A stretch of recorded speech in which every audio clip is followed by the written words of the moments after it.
Hi friends, Hindu మహాకావ్యాలలో ఎన్నో పాత్రలు ఎన్నో సన్నివేశాలు ఉన్నాయి. అందులో కొన్ని పాత్రలు ఎంతో వీరత్వం ఉన్నట్లు మనకు వర్ణించబడ్డాయి. అయితే ఆ వీరత్వంతో పాటు కోపం కూడా ఎక్కువగా ఉన్న వీరులు ఉన్నారు. ప్రతి మనిషికి ఏదో ఒక సమయంలో కోపం రావడం సర్వసాధారణం. కానీ ఆ కోపాన్ని నియంత్రించుకొని మంచి ఆలోచనతో మనిషి ముందుకు అడుగు వేసినట్లయితే విజయం వారిదే అవుతుంది. మన పురాణాలలో ఎంతో మంది వీరులు ఎంతో దూకుడు స్వభావం కలవారు ఉన్నారు. అయితే అలాంటి స్వభావం వలన చాలా సార్లు వారు ఇబ్బందులు పడ్డ సందర్భాలు లేకపోలేదు. అంతటి దూకుడు స్వభావం అలాగే కోపం గల వీరులు మన మహాకావ్యాలలో ఉన్నారు. వారు ఎవరు? వారిలో 7 మంది అత్యంత దూకుడు కోపం గల యోధులు ఉన్నారు. వీరిలో ఎవరు అత్యంత క్రూరమైన యోధుడు? ఇలాంటి సందేహాలన్నింటికీ సమాధానాలు ఈ వీడియోలో తెలుసుకుందాం. వీడియో చూస్తున్న వారిలో ఎవరైనా హనుమంతుని భక్తులు ఉన్నట్లయితే తప్పకుండా జై హనుమాన్ అని కామెంట్ చేయండి. అంతకంటే ముందు ఎవరైనా మన ఛానల్ ని ఫస్ట్ టైం చూస్తుంటే ప్లీజ్ సబ్స్క్రైబ్ చేసుకోండి. అలాగే ఈ వీడియోని తప్పకుండా లైక్ చేయండి. మీ ఒక్క లైక్ మాకెంతో సపోర్ట్ నిస్తుంది. హనుమంతుడు గొప్ప శక్తివంతుడు, మహాబలశాలి. హిందువులు అత్యంత భక్తి శ్రద్ధలతో హనుమంతుణ్ణి కొలుస్తారు. చిన్నతనంలో ఆంజనేయుడు సహజ సిద్ధమైన వానర లక్షణాలు గల కొంట పిల్లవానిగా అల్లరి చేస్తూ ఉండేవాడు. ఆంజనేయునికి చిన్న వయసులో దూకుడు స్వభావం ఎక్కువగా ఉండేది. మునులను ఏడిపించడం, అగ్నిహోమాలు ఆర్పివేయడం లాంటివి చేస్తూ వారిని ఏడిపిస్తూ హనుమంతుడు వారిని ఇంకా ఇంకా విసిగించసాగాడు. దాంతో మునులు ఎంతో ఆగ్రహం చెంది హనుమంతుణ్ణి శపించారు. నీ శక్తి నీకు తెలియకుండా పోతుంది, అలాగే నీకు ఎవరైనా గుర్తు చేస్తేనే నీ శక్తి తెలుస్తుంది అంటూ మునులు హనుమంతుణ్ణి శపిస్తారు. ఆ తర్వాత హనుమంతుడు అల్లరి మాని సుగ్రీవుని వద్ద మంత్రిగా చేరాడు. రామభక్తునిగా, విజయ ప్రదాతగా, సీతారాముల దాసునిగా, రక్షకునిగా చెప్పబడ్డారు. హనుమంతుడు అత్యంత శక్తివంతమైన వీరుడు. హిందువుల ఆరాధ్య దైవం హనుమంతుడు. భీముడు పాండవులలో 2వ వాడు భీముడు. కుంతీదేవికి వాయుదేవుని అనుగ్రహం వలన కలిగిన కుమారుడే భీముడు అత్యంత బలవంతుడు, భారీ శరీరం కలవాడు. భీముణ్ణి చంపడానికి దుర్యోధనుడు చాలాసార్లు ప్రయత్నించాడు, కాని అన్నిసార్లు విఫలమయ్యాడు. భీముడు చాలా మొండివాడు, కోపం ఎక్కువే. వాటితో పాటు ప్రేమగుణము మెండుగా ఉన్నవాడు భీముని వీరత్వం మనకు మహాభారతమంతా కనిపిస్తుంది. నిండు కౌరవ సభలో ద్రౌపదికి అవమానం జరిగినప్పుడు పాండవులందరూ మౌనంగా నిస్సహాయంగా ఉన్నారు, ఒక్క భీముడు తప్ప.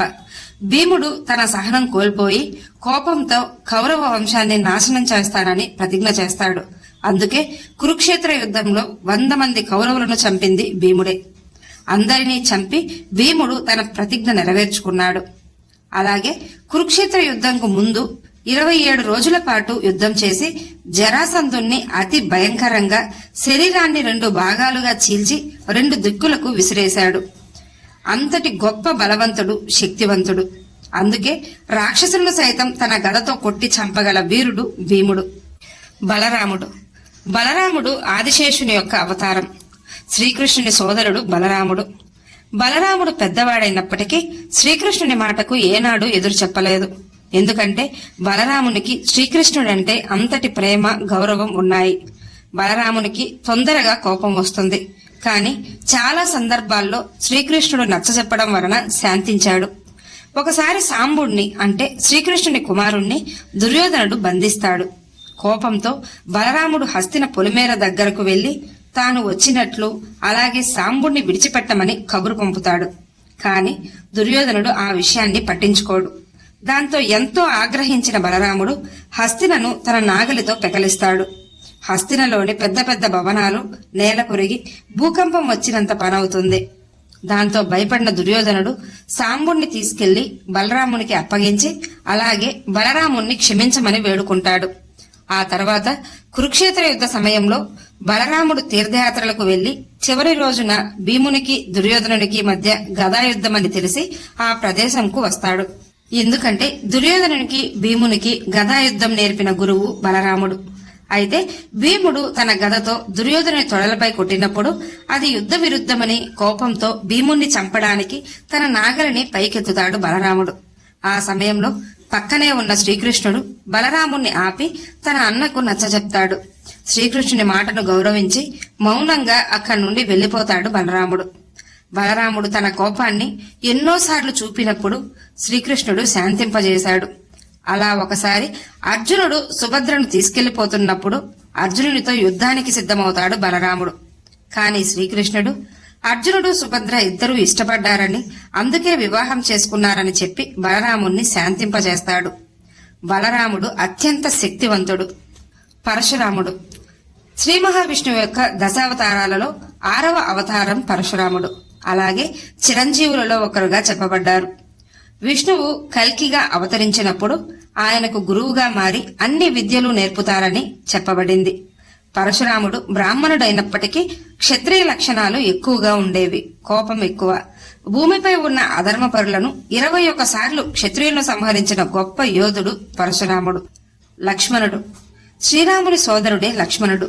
ప్రతినిత్యం శ్రీరామునికి సేవ చేసుకుంటూనే జీవించాడు లక్ష్మణుడు. అరణ్యవాసానికి సీతారాముల వెంటే నడిచాడు. లక్ష్మణుడికి కోపం ఎక్కువ. ఒకసారి అరణ్యవాస సమయంలో శూర్పణఖ వచ్చి రాముణ్ణి ఇష్టపడుతున్నానని చెప్పినప్పుడు ఆమె ముక్కు చెవులు కోసి పంపించాడు లక్ష్మణుడు. అలాగే అత్యంత శక్తివంతమైన రావణుని కుమారుడైన మేఘనాథుణ్ణి సంహరించిన గొప్ప యోధుడు లక్ష్మణుడు. లక్ష్మణుడు మహాయోధుడు. అశ్వత్థామ ద్రోణాచార్యుని కుమారుడే అశ్వత్థామ. అశ్వత్థామకు కోపం, అహంకారం, గర్వం మెండుగా ఉండేవి. అశ్వత్థామను మహాయోధునిగా తీర్చిదిద్దాడు ద్రోణాచార్యుడు. ఒకసారి అశ్వత్థామ అహంకారం, గర్వం ఎక్కువై శ్రీకృష్ణుడంతటి ఆయన్ని సుదర్శన చక్రం ఇవ్వమని అడిగాడు. కాని ఆ చక్రాన్ని కనీసం కదిలించలేకపోయాడు. అశ్వత్థామకు కోపం, దూకుడు స్వభావం ఎక్కువ. అందుకే నిద్రిస్తున్న ఉప పాండవులను కని వారందరి తలలు నరికేశాడు. అశ్వత్థామ మహాయోధుడు. కాని తాను చేసిన ఈ పని వల్ల శ్రీకృష్ణునిచే శపించబడ్డాడు. ఇంద్రజిత్ రావణాసురుని కుమారుడే ఇంద్రజిత్. కాని ఇతనికి రావణుడు పెట్టిన పేరు మేఘనాథ్. అత్యంత శక్తివంతుడు. ఇంద్రుని సైతం ఓడించిన గొప్ప యోధుడు. అందుకే ఇంద్రజిత్ అనే పేరు కూడా వచ్చింది. రావణుని కంటే శక్తివంతుడు ఇంద్రజిత్. ఇంద్రజిత్ మాయా విద్యలు కూడా బాగా తెలిసినవాడు. రావణుడు ఇంద్రునితో యుద్ధానికి వెళ్లగా ఇంద్రుడు రావణుణ్ణి చిత్తుచిత్తుగా ఓడించేస్తాడు. ఓడించడమే కాకుండా రావణుణ్ణి బంధిస్తాడు. దాంతో మేఘనాథునికి భయంకరమైన కోపం వస్తుంది. వెంటనే ఇంద్రునితో యుద్ధానికి దిగి ఓడించి బంధించి మరీ రాక్షస రాజ్యానికి తీసుకెళ్తాడు. అంతటి క్రూరమైన యోధుడు ఇంద్రజిత్. అంతటి శక్తివంతుడైనప్పటికీ లక్ష్మణుడి చేతిలో మరణించాడు. వీరందరిలోకి అత్యంత క్రూరమైన యోధుడు ఇంద్రజిత్. ఈ వీడియో మీకు నచ్చినట్లయితే లైక్ చేయండి, షేర్ చేయండి, అలాగే సబ్స్క్రైబ్ చేసుకుని పక్కనే ఉన్న బెల్ ఐకాన్ ని ఆన్ లో ఉంచుకోండి. Thanks for watching.